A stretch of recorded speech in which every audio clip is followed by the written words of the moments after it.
माजरा जी, आपने पिछले विधानसभा चुनावों से पहले मुख्यमंत्री मनोहर लाल खट्टर की नेतृत्व में आपने बीजेपी का दामन जो है वो थाम लिया था, वो बीजेपी ज्वाइन कर ली थी। आज ऐसा अचानक क्या हो गया है कि आप उनकी सरकार और गठबंधन सरकार के खिलाफ बोल रहे हैं? माजरा जी, आम जनता ये जानना चाहती है कि क्या वाकई आपको चुनावी राजनीति में सक्रिय माना जाए? अब आप किस पार्टी में जाने के इच्छुक हैं, किस पार्टी में जाते हैं? अगर इंडियन नेशनल लोकदल इनेलो में वापस जाने का मौका मिले तो क्या ज्वाइन करेंगे, जाएंगे क्या वापस? और भारतीय जनता पार्टी में एक दिन के लिए चलाया गया था। बड़ौदा चुनाव में आपकी क्या भूमिका है? मैं डॉक्टर विनय गुप्ता, कैथल ब्रेकिंग टीवी से इस समय हमारे साथ मौजूद हैं हरियाणा की राजनीति के दिग्गज नेता और पूर्व मुख्य संसदीय सचिव रामपाल माजरा जी। आइए उनसे जानते हैं कुछ सवालों के जवाब। नमस्कार रामपाल जी। नमस्कार सर, सबसे पहला सवाल तो मेरा ये कि आपका जो मौजूदा सरकार चल रही है हरियाणा में, भारतीय जनता पार्टी और जननायक जनता पार्टी की, वो गठबंधन की सरकार के बारे में आपकी क्या राय है? मैं समझता हूँ कि फिलहाल सरकार ने 1 वर्ष पूरा किया है। केवल घपले और घोटाले, केवल हरियाणा प्रदेश में लूट के सिवा कोई काम नहीं किया। चाहे वो शराब का घोटाला है, रजिस्ट्रियों का घोटाला है, चाहे किसान की जीरी धान को लूटने का काम है, चाहे मक्का और बाजरा लूटा गया, चाहे कपास लूटी गई। किसान के जड़े के ऊपर नमक छिड़कने का इन्होंने काम किया है। एक तरफ तो किसान 7-7, 8-8 दिन मंडियों में पड़े रहे, काला पीला दाना कह के, नमी कह करके उसकी जीरी को, धान को लूट लिया गया।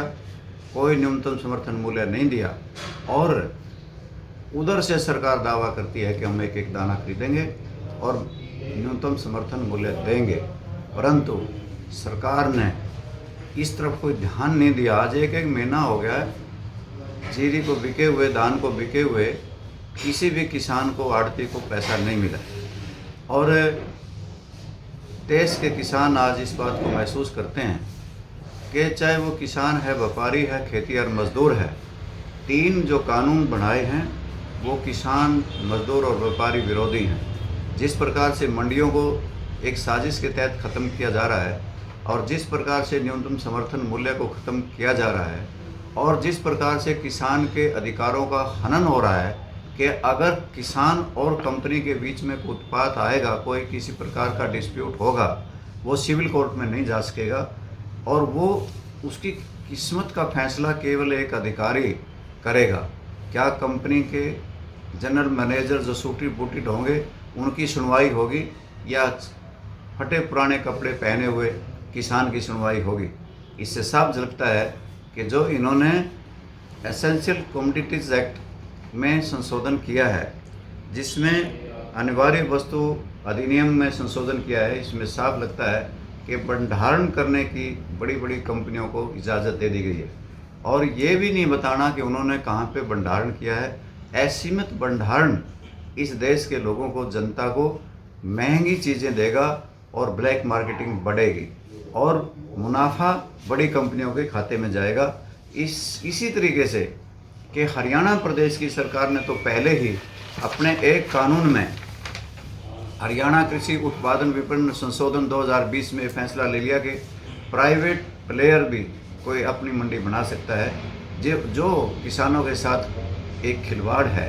हरियाणा प्रदेश की सरकार तो पहले से ही फैसले ले चुकी है कि पीपी मॉडल पे सारी चीज़ें प्राइवेट कंपनियों को सौंप दी जाएं और जिस प्रकार से भारत सरकार ने अभी सुप्रीम कोर्ट में केस की पैरवी करते हुए ये कहा कि वायु गुणवत्ता प्रबंधन आयोग बनाएंगे, जिसमें पराली जलाने वाले किसान के ऊपर या प्रदूषण करने वाले आम नागरिक के ऊपर 1 करोड़ रुपया जुर्माना या 5 साल की कैद होगी।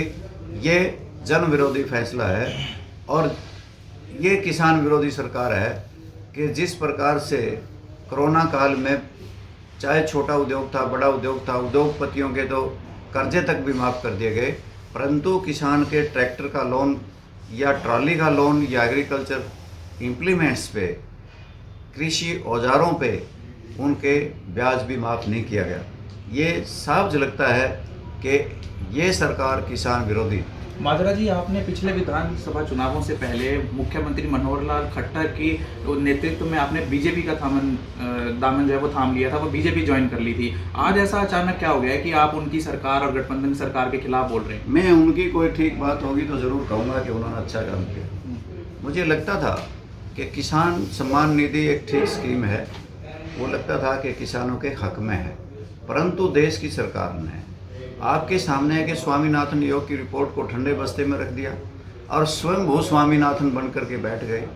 और आज जिस प्रकार का माहौल है कि अब की बार कहा था गेहूँ पे हम बोनस देंगे, बोनस दिया नहीं, और एग्रीकल्चर इम्प्लीमेंट्स के ऊपर भी 18% का GST ठोक दिया। और जिस प्रकार से इनकी सरकार 1 वर्ष में चली है, उस सरकार में घपले और घोटाले हुए। पहली सरकार में घपले घोटाले नहीं हुए, अब की सरकार में रोज़ नित्य नेम एक नया घोटाला होता है और आपके सामने ही है, उसकी लीपापोती कर दी जाती है। शराब घोटाला हुआ कि हरियाणा की गृह मंत्री की नीयत इस बात में साफ थी कि उन्होंने कहा था कि SIT बनानी चाहिए, उन्होंने SCT बना दी और उन्होंने कहा कि इसका हेड जो हो कि उन्होंने एक अधिकारी का नाम लेकर के कहा था कि उसको बनाया जाए, उसकी बजाय किसी दूसरे को बना दिया। यानी कि फिर उसकी रिपोर्ट आई, आज तक उसकी रिपोर्ट का ही नहीं पता क्या हुआ क्या नहीं हुआ। और इसी प्रकार से शराब की तस्करी अब भी जारी है। रजिस्ट्री घोटाले का विप्रक्षेप इसी प्रकार से कर दिया गया, यानी कि ये तो पर्दे डालने में लगे हुए हैं। माजरा जी, आम जनता ये जानना चाहती है कि क्या वाकई आपको चुनावी राजनीति में सक्रिय माना जाए? अब आप किस पार्टी में जाने के इच्छुक हैं, किस पार्टी में जा सकते हैं? ये तो मैं अभी सोच समझ के निर्णय करूँगा कि मुझे अगला कदम क्या उठाना चाहिए, परंतु मैं किसानों की आवाज़, कमेरे की आवाज़, व्यापारी की आवाज़ बुलंद करता रहूँगा। और जब भी कोई उनकी मांग उठाएगा, उसमें जा कर के कोई आंदोलन होगा या कोई किसी प्रकार की उनका धरना होगा, उनकी आवाज़ को बुलंद करने का काम करता रहूँगा। अगर इंडियन नेशनल लोकदल इनेलो में वापस जाने का मौका मिले तो क्या ज्वाइन करेंगे, जाएंगे क्या वापस? मैं 40 वर्ष रहा हूँ इंडियन नेशनल लोकदल में, तो उनसे भी मेरा कोई किसी प्रकार का गिला शिकवा नहीं है। आपको पता ही है कि जो ओम प्रकाश चौटाला मेरे पास आते रहते हैं, मैं उनके पास जाता रहता हूँ। उनके साथ मेरे बहुत आचार विचार पहले से ही मिलते रहे हैं। और अब जब मैंने उनको छोड़ ही दिया था और भारतीय जनता पार्टी में एक दिन के लिए चला ही गया था, तो उसके बाद तो उन्होंने ना मुझे याद किया ना मैंने उनको याद। तो मतलब अभी मित्रता का भी संबंध नहीं है और चुनावी गणित भी नहीं बैठ रहे? ना ही उनके साथ चुनावी गणित है, ना ही उनके साथ कोई मित्रता है। उनसे कोई लंबा चौड़ा अब मेरा वार्तालाप या किसी प्रकार का कम्युनिकेशन भी नहीं। कई बार आए हैं मेरे पास बड़ौदा चुनाव में आने के लिए, तो मैंने उनको मना कर दिया। बड़ौदा चुनाव में आपकी क्या भूमिका है? मैंने कहा था, मैं आपके माध्यम से भी कहना चाहता हूँ कि वो पहचाने कि किन्होंने घपले घोटाले किए, वहाँ की जनता ये समझे कि किन्होंने स्वामीनाथन योग की रिपोर्ट को लागू नहीं किया। वो पहचाने कि न्यूनतम समर्थन मूल्य किसने ख़त्म किया और किस प्रकार से उनकी धान जीरी को लूटा गया, कपास को लूटा गया, कि वो इस बात को पहचानने की कोशिश करें कि किस प्रकार से किसान के जड़े पे नमक छिड़कने का इस सरकार ने काम किया।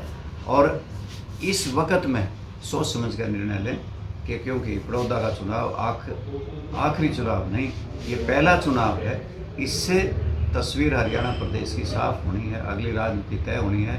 इसलिए मेरी राय उनको यही है कि वो सोच समझ के मतदान करें। तो ये थे हमारे साथ हरियाणा की राजनीति के दिग्गज रामपाल माजरा जी, जिन्होंने बड़ी ही बेबाकी से अपनी राय हमारे चैनल पर रखी है। हम उनका धन्यवाद करते हैं। मैं डॉक्टर विनय गुप्ता, कैथल ब्रेकिंग टीवी से अपने सहयोगी कैमरामैन कुलदीप तंवर के साथ।